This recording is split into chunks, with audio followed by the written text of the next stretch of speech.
Hello dear students, welcome back to smart knowledge. प्यारे बच्चों, आज की जो वीडियो है उसमें हम डिस्कस करेंगे pre board exam for class 12। Subject रहेगा हिंदी इलेक्टिव। ये एक प्रैक्टिस पेपर है जो आप अपने एनुअल के एग्ज़ाम की तैयारी के लिए इसको प्रेफर कर सकते हो। कंप्लीट सॉल्यूशन के साथ ये पेपर आपको मिलने वाला है।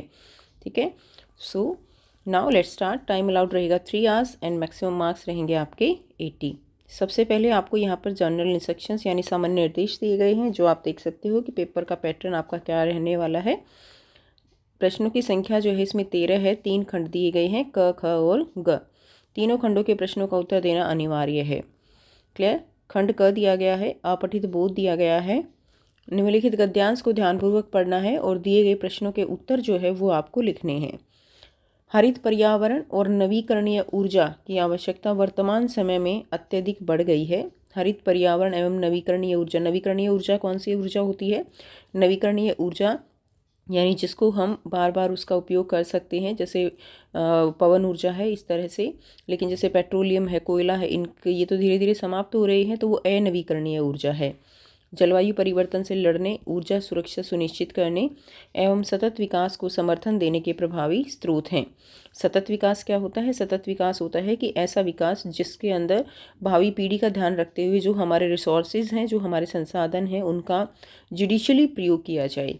हरित पर्यावरण का अर्थ क्या है? ऐसा परिवेश जिसमें प्राकृतिक संसाधन स्वच्छ, जैव विविधता संपन्न और प्रदूषण मुक्त हों।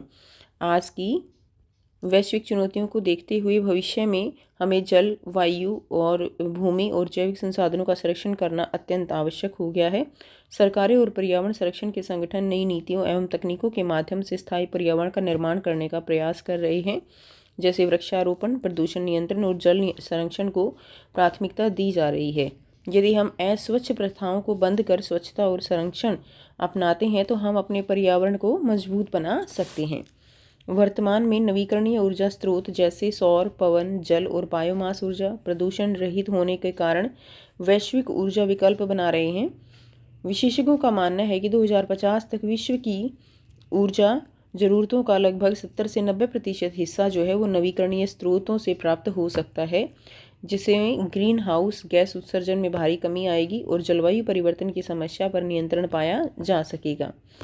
भारत जैसा देश जो विकसित भारत का स्वप्न साकार करने की दिशा में आगे बढ़ने का प्रयास कर रहा है, ने भी इन स्रोतों को अपनाने का निर्णय लिया है। उदाहरण के तौर पर भारतीय रेलवे ने अपने ऊर्जा संचालन के लगभग 10% हिस्से को सौर और पवन ऊर्जा से स्वच्छ बनाने की परियोजनाएं जो हैं वो शुरू की हैं। हरित पर्यावरण और नवीकरणीय ऊर्जा हमें एक स्वस्थ और स्थायी भविष्य देने का मार्ग दिखाते हैं। स्वच्छ ऊर्जा के बढ़ते उपयोग, पर्यावरण संरक्षण और जागरूकता के साथ हम आने वाली पीढ़ियों के लिए एक सुरक्षित और टिकाऊ ग्रह का स्तंभ बन सकते हैं, बशर्ते हम व्यक्तिगत और सामूहिक स्तर पर पर्यावरण की रक्षा का संकल्प लें और नए ऊर्जा स्रोतों को प्रभावी रूप से उपयोग करें। ठीक है, नेक्स्ट देखिए, निम्नलिखित में कौन सा नवीकरणीय ऊर्जा का स्रोत है? तो इसमें आप बताएंगे कौन सा नवीकरणीय ऊर्जा का स्रोत है। तो कोयला जो है खत्म हो जाता है, पेट्रोलियम, प्राकृतिक गैस, ये सभी अनवीकरणीय है, लेकिन सौर ऊर्जा जो है वो नवीकरणीय ऊर्जा का स्रोत है। नेक्स्ट देखिए, सतत विकास में नवीकरणीय ऊर्जा का सबसे महत्वपूर्ण योगदान वो क्या है? आपको बताना है सतत विकास में क्या है। तो जो प्रदूषण मुक्त और स्वच्छ ऊर्जा प्रदान करना, वही क्या है? सतत विकास है। क्लियर, ताकि हम भावी पीढ़ी को कुछ अच्छा दे सकें।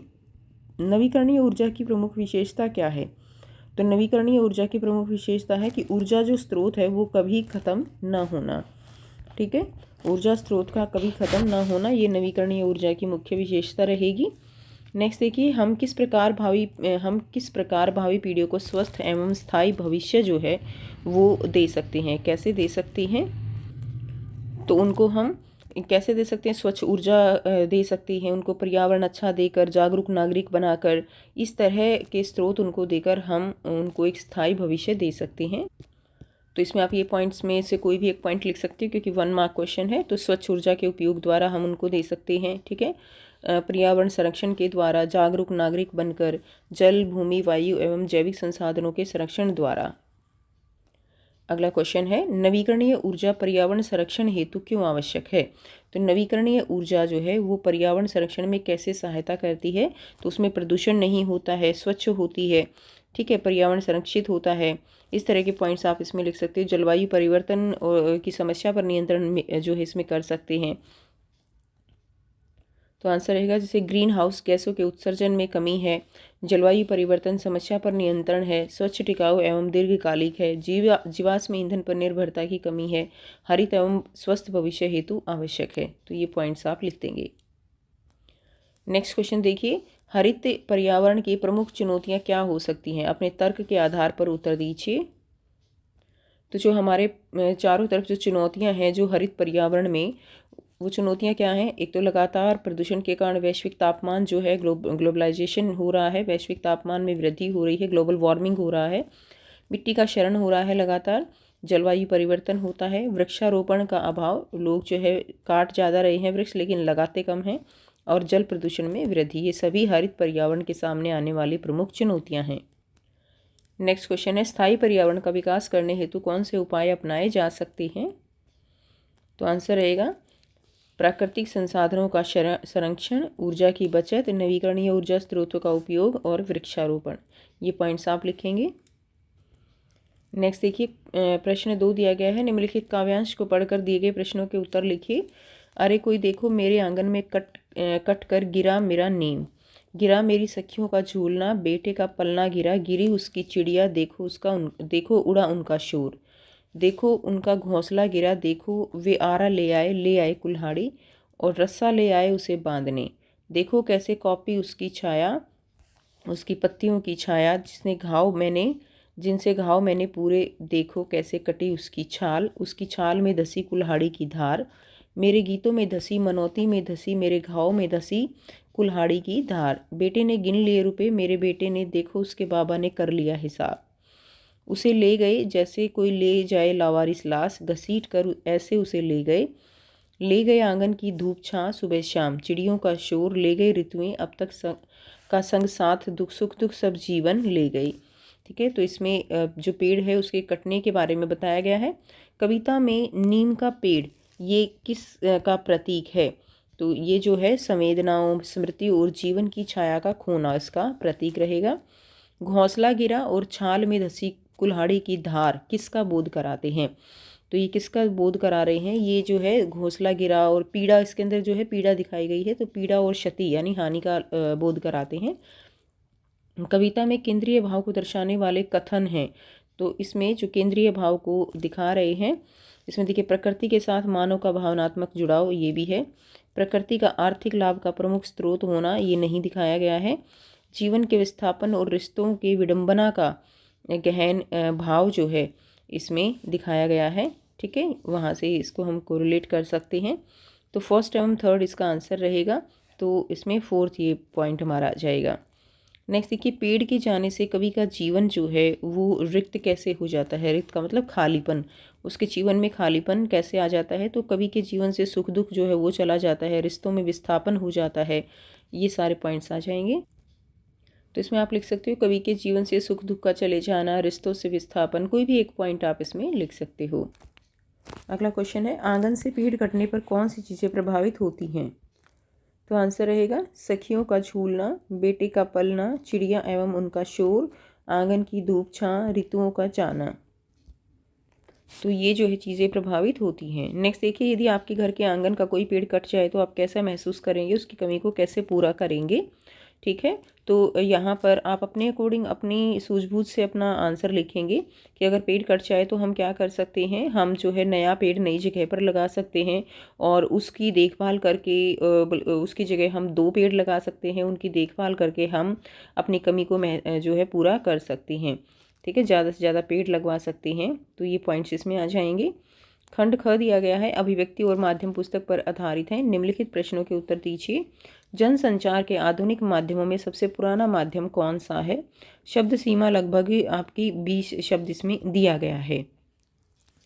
आंसर रहेगा जनसंचार के आधुनिक माध्यमों में सबसे पुराना माध्यम प्रिंट अथवा मुद्रित माध्यम है। इसमें समाचार पत्र, पत्रिकाएं, पुस्तिकाएं एवं अन्य मुद्रित सामग्री शामिल होती है जो समाज में सूचना, शिक्षा और जागरूकता फैलाने का कार्य करती है। अगला क्वेश्चन रहेगा ख, इसी में पत्रकारीय लेखन किसे कहते हैं? लोकतांत्रिक समाज में उसकी भूमिका जो है वो आपको स्पष्ट करनी है।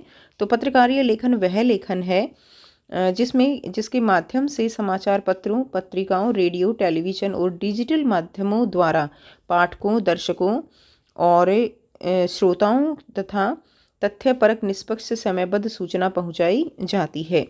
ठीक है। लोकतांत्रिक समाज में पत्रकारिता वो पहरेदार की भूमिका निभाती है, क्योंकि यह सरकार और प्रशासन की गतिविधियां उन पर निगरानी रखती है। साथ ही ये जनता को शिक्षित करती है और जनमत के निर्माण में महत्वपूर्ण भूमिका निभाती है।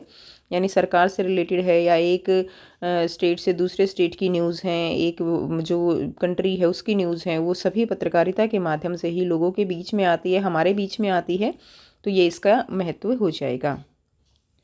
नेक्स्ट देखिए, एंकर बाइट एवं ड्राई एंकर में अंतर जो है आपको बताना है। तो ड्राई एंकर क्या है? यह वह स्थिति है जिसमें समाचार एंकर स्वयं कैमरे के सामने खड़े होकर दर्शकों को खबर की पूरी जानकारी देता है, जैसे घटना कब हुई, कहाँ हुई, क्या हुई। इसमें किसी अन्य व्यक्ति की आवाज़ या वीडियो शामिल नहीं होती। और एंकर बाइट में समाचार से संबंधित व्यक्ति, विशेषज्ञ या प्रत्यक्षदर्शी की संक्षिप्त बाइट दिखाई जाती है, जिससे खबर की पुष्टि होती है और समाचार जो है वो क्या होता है, अधिक विश्वसनीय बनता है। तो इसमें जो बीच बीच में जहाँ भी घटना होती है उसकी क्लिप्स दिखाई जाती हैं। ठीक है, तो वो एंकर बाइट है। और केवल जो समाचार जो एंकर है वो केवल सारी बात खुद से बताता है बिना किसी उस घटना की क्लिप के, तो वो जो है ड्राई एंकर कहलाता है। अगला क्वेश्चन देखिए, नेक्स्ट क्वेश्चन है, तो ये सेकंड क्वेश्चन हमारा हो गया, उसके बाद थर्ड हो गया है। नेक्स्ट देखिए, क्वेश्चन 4 में निम्नलिखित प्रश्नों में से किन्हीं 2 प्रश्नों के उत्तर लगभग आपको 60 शब्दों में लिखने हैं। क है, रेडियो बुलेटिन में कुछ भी भ्रामक नहीं होना चाहिए। कथन के संदर्भ में रेडियो समाचार लेखन की बुनियादी बातों पर प्रकाश डालिए।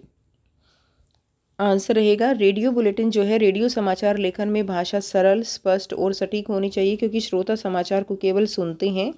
ठीक है, समाचार की कॉपी साफ सुथरी और टाइप्ड होनी चाहिए तथा दोनों ओर पर्याप्त हाशिया छोड़ा जाना चाहिए। डेडलाइन, संदर्भ और संक्षिप्त अक्षरों का प्रयोग सावधानी से करना चाहिए। अत्यधिक आंकड़ों और संख्याओं के प्रयोग से बचना चाहिए ताकि समाचार जो है वो भ्रामक न बने। अगला क्वेश्चन है कि विशेष रिपोर्ट क्या है और एवं इसके प्रकार लिखिए। तो विशेष रिपोर्ट जो है वो क्या है? सामान्य समाचारों से अलग किसी विषय पर गहन छानबीन, विस्तृत जानकारी, विश्लेषण और व्याख्या के आधार पर तैयार की गई रिपोर्ट को विशेष रिपोर्ट कहते हैं। इसका उद्देश्य पाठकों को विषय में गहराई से जानकारी देना होता है। विशेष रिपोर्ट के प्रमुख प्रकार, नंबर 1 खोजी रिपोर्ट है, इन डेप्थ रिपोर्ट है, विश्लेषणात्मक रिपोर्ट है और विवरणात्मक रिपोर्ट है। नेक्स्ट देखिए, संपादकीय लेख जो है अखबार की छवि का निर्माण करते हैं। कथन के आलोक में संपादकीय की विशेषताओं पर जो है आपको क्या करना है, प्रकाश डालना है। तो संपादकीय लेख समाचार पत्र में प्रकाशित वह लेख होता है जिसमें समाचारों और समय सामयिक घटनाओं पर संपादक के विचार जो है वो व्यक्त किए जाते हैं। इसमें संपादक को अपने मत प्रस्तुत करने की पूरी स्वतंत्रता होती है। पाठक संपादकीय के माध्यम से अखबार की सोच और विचारधारा को समझते हैं, जिससे अखबार की पहचान और छवि का निर्माण होता है। क्लियर? तो इसमें यही है कि कोई भी घटना होती है तो उसमें उस जो अखबार है उसका अपना क्या पॉइंट ऑफ व्यू है, उन बातों के बारे में सोचने का, इस तरह की जो विचारधारा है वो अखबार की पहचान और छवि का निर्माण करती है। उससे जो संपादकीय लेखक है, इस तरह से कहा गया है कि जो लेख है वो अखबार की छवि का निर्माण करता है। नेक्स्ट देखिए, निम्न में से किसी एक विषय पर लगभग 100 शब्दों में रचनात्मक लेख आपको लिखना है। विकसित भारत, मेरा योगदान, मित्रों की सलाह और मेरा भविष्य, जागरूक विद्यालय नेता के रूप में मेरा प्रथम संवाद। इनमें से किसी भी एक विषय में आप रचनात्मक लेख लिख सकते हैं। ये आप लिखेंगे विकसित भारत के बारे में, विकसित भारत मेरा योगदान। यहाँ से केवल हिंट ले सकते हो कि किस तरह से लिख सकते हो, बाकी आप अपने शब्दों में अपने अनुसार लिखेंगे।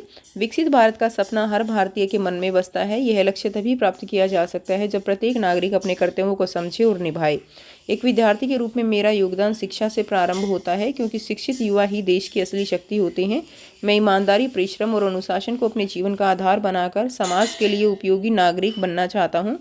स्वच्छता बनाए रखना, पर्यावरण की रक्षा करना, जल और ऊर्जा का संरक्षण करना मेरी दैनिक जीवन का हिस्सा होगा। सामाजिक बुराइयों के विरुद्ध जागरूकता फैलाकर और राष्ट्रहित में कार्य करके मैं भारत को विकसित बनाने में अपना योगदान दे सकता हूँ। ठीक है, नेक्स्ट देखिए, मित्रों की सलाह और मेरा भविष्य। तो आप इसको भी एक बार अच्छे से रीड कर लेंगे। और नेक्स्ट है जागरूक विद्यालय नेता के रूप में मेरा प्रथम संवाद। तो यहाँ से आप इसको रीड कर सकते हैं। नेक्स्ट देखिए क्वेश्चन नंबर 60 आ गया है। निम्नलिखित में से किन्हीं दो प्रश्नों के उत्तर लगभग 60 शब्दों में लिखने हैं। राधे श्याम देशभक्त और ईमानदार है। दिए गए पात्र की इन दो चारित्रिक विशेषताओं का परिचय कहानी में किस प्रकार दिया जा सकता है? कैसे लिखी कहानी पाठ के आधार पर आपको इसका आंसर लिखना है। बाकी ख और ग दो क्वेश्चन और आपको इसमें पार्ट में दिए गए हैं। यहाँ से आंसर करेंगे। कहानी में किसी पात्र के चरित्र गुणों को सीधे बताने के बजाय उसके व्यवहार और परिस्थितियों के माध्यम से प्रस्तुत किया जाना चाहिए। राधे श्याम की देशभक्ति और ईमानदारी को किसी अन्य पात्र के संवादों द्वारा उजागर किया जा सकता है, जैसे कोई पात्र उसके त्याग या सच्चाई की प्रशंसा करे। इसके अलावा राधे श्याम के स्वयं के क्रियाकलापों द्वारा भी उसकी चारित्रिक जो विशेषताएं हैं उनको प्रकट किया जा सकता है। ठीक है, जैसे राष्ट्रीय हित में व्यक्तिगत लाभ त्यागना या कठिन परिस्थिति में भी सत्य का साथ देना। उसके बाद नेक्स्ट देखिए, विचार, अनुभूति एवं संवेदना को संप्रेषित करने के लिए कवि का शब्दों से कैसा संबंध होना चाहिए?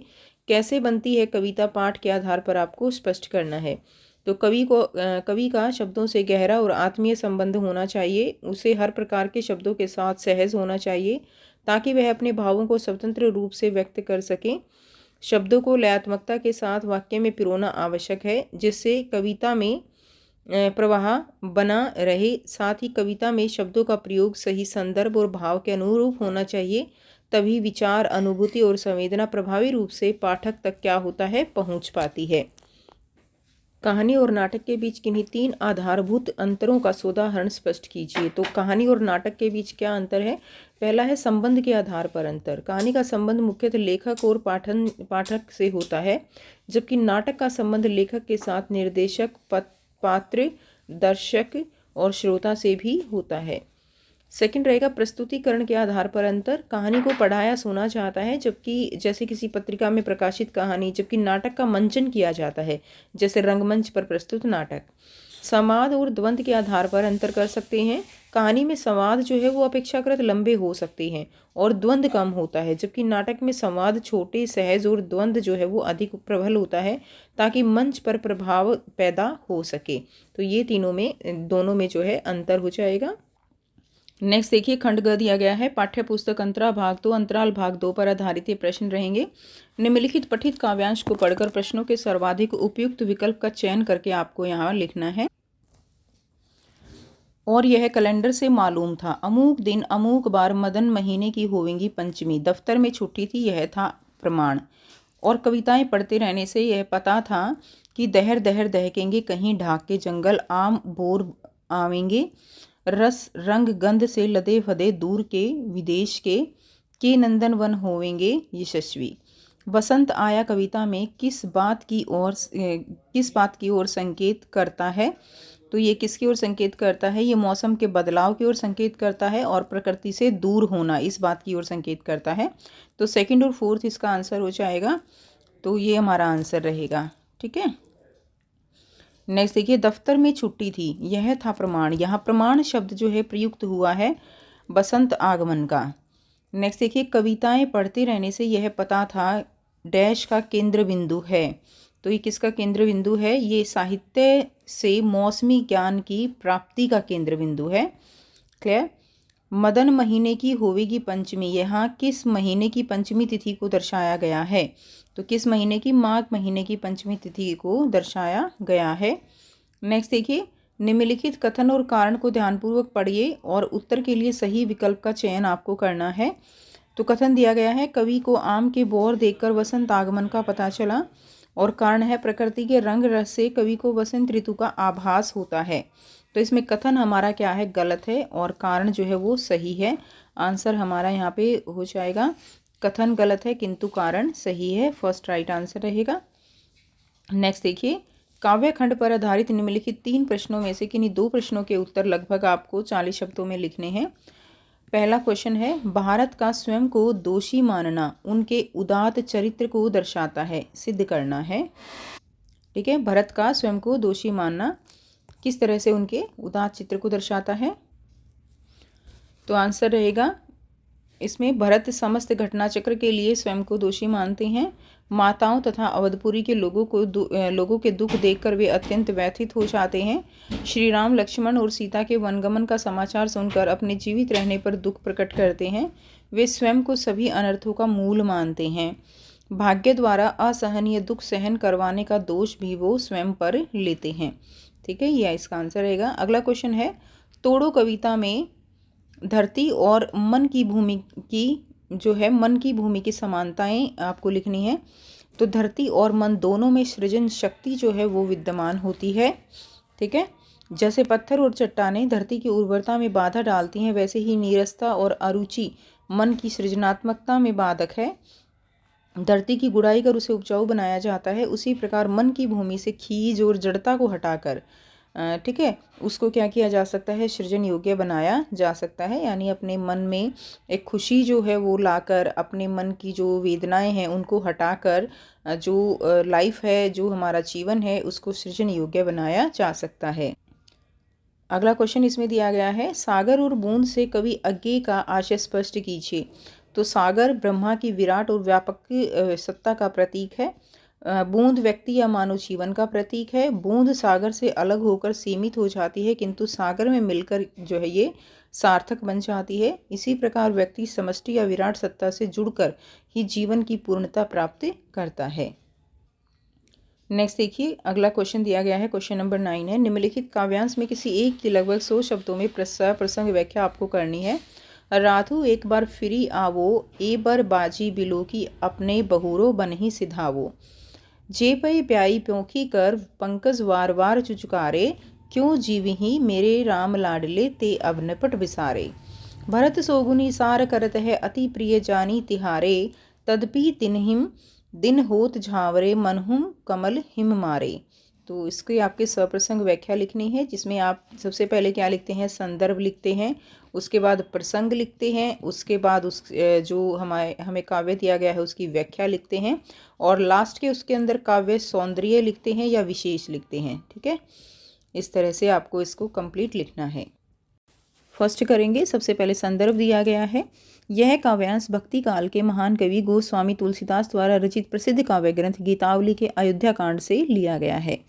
प्रसंग है, इस पद में भगवान श्री राम के वनवास चले जाने के बाद अयोध्या की स्थिति का मार्मिक चित्रण है। यहाँ राम की माताएं, विशेषकर कौशल्या जी, राम के घोड़ों की दुर्दशा देखकर करुण विलाप कर रही हैं और उनके माध्यम से जो है राम को याद कर रही हैं।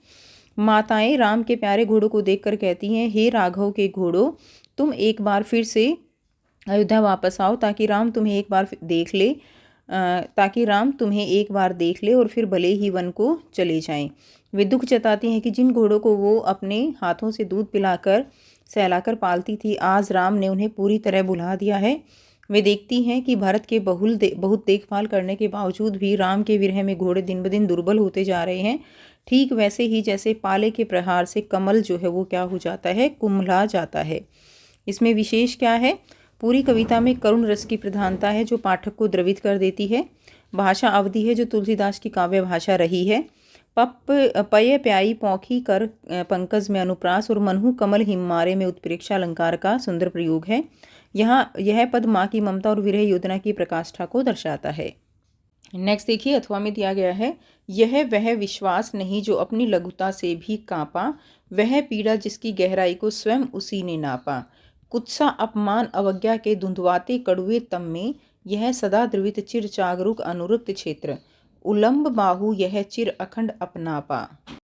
इसमें संदर्भ करेंगे, यह काव्यांश आधुनिक हिंदी साहित्य के प्रयोगवाद के प्रमुख कवि सच्चिदानंद हीरानंद वात्स्यायन अज्ञे की प्रसिद्ध कविता यह दीप अकेला से उद्धृत है। प्रसंग इसमें दिया गया है, इस कविता में कवि ने व्यक्ति यानी दीप के विशिष्ट गुणों और महत्व को दर्शाया है और यह आह्वान किया है कि ऐसे विशिष्ट व्यक्ति को समाज के साथ जुड़ना चाहिए, क्योंकि समाज को उसकी ऊर्जा या चेतना की आवश्यकता है। व्याख्या होगी, इन पंक्तियों में कवि उस अकेले व्यक्ति के आत्मविश्वास और सहनशीलता का वर्णन करता है। वह कहता है कि यह व्यक्ति वह अटल विश्वास है जो अपने छोटेपन या महत्वहीनता में भी कभी विचलित नहीं हुआ। यह वह पीड़ा है जिसकी गहराई को उसने स्वयं भोगा और नापा है। समाज द्वारा दी गई घृणा, अपमान और उपेक्षा के कड़वे और अंधेरे वातावरण में भी यह व्यक्ति हमेशा दूसरों के दुख में द्रवित होने वाला, हमेशा जागरूक, प्रेम से भरी आंखों वाला और मदद के लिए हमेशा तैयार रहने वाला है। यह उसका कभी न टूटने वाला अपनापन या मानवतावादी गुण है। विशेष में क्या रहेगा, कविता में प्रतीकात्मकता है। दीप व्यक्ति का और पंक्ति समाज का प्रतीक है। भाषा खड़ी बोली हिंदी है जिसमें तत्सम शब्दों का प्रयोग है। आगे की प्रयोगवादी और मानवतावादी सोच स्पष्ट रूप से झलकती है। यह व्यक्ति की अद्वितीयता को स्वीकार करते हुए भी सामाजिक जुड़ाव पर बल देती है। नेक्स्ट देखिए, क्वेश्चन नंबर 10 दिया गया है। निम्नलिखित पठित गद्यांश के आधार पर बहुविकल्पीय प्रश्नों के उत्तर आपको यहाँ पर देने हैं। विकल्प का चयन कीजिए। ये लोग आधुनिक भारत के नए शरणार्थी हैं जिन्हें औद्योगिकरण के झंझावात ने अपनी घर जमीन से उखाड़कर हमेशा के लिए क्या कर दिया गया है, निर्वासित कर दिया है। प्रकृति और इतिहास के बीच यह गहरा अंतर है। बाढ़ या भूकंप के कारण लोग अपना घर बार छोड़कर कुछ अरसे के लिए ज़रूर बाहर चले जाते हैं, किंतु आफत टालते ही वे दोबारा अपने जाने पहचाने परिवेश में लौट भी आते हैं। किंतु विकास और प्रगति के नाम पर जब इतिहास लोगों को उन्मूलित करता है तो वो कभी अपने घर वापस नहीं लौट सकते। आधुनिक औद्योगिकरण की आंधी में सिर्फ मनुष्य ही नहीं उखड़ता, बल्कि उसका परिवेश और आवास स्थल भी हमेशा के लिए नष्ट हो जाते हैं। आधुनिक भारत के नए शरणार्थी जो है वो किसे कहा गया है? तो औद्योगिकीकरण के कारण जो लोग स्थायी रूप से निर्वासित हो गए हैं, इनके घर बार छूट गए हैं, उनको जो है नए शरणार्थी कहा गया है। औद्योगिकीकरण और प्राकृतिक आपदा में मुख्य अंतर क्या है? तो देखिए, प्राकृतिक आपदा और औद्योगिकीकरण जो है, प्राकृतिक आपदा में वापसी संभव है, ठीक है, जबकि औद्योगिकीकरण जड़ एवं जमीन से वंचित कर देती है। ये दोनों में अंतर रहेगा। विकास के उजले पहलू की वास्तविकता क्या दर्शाती है? तो विकास का जो उजला पहलू है उसकी वास्तविकता है विनाश का उजड़ापन, ठीक है।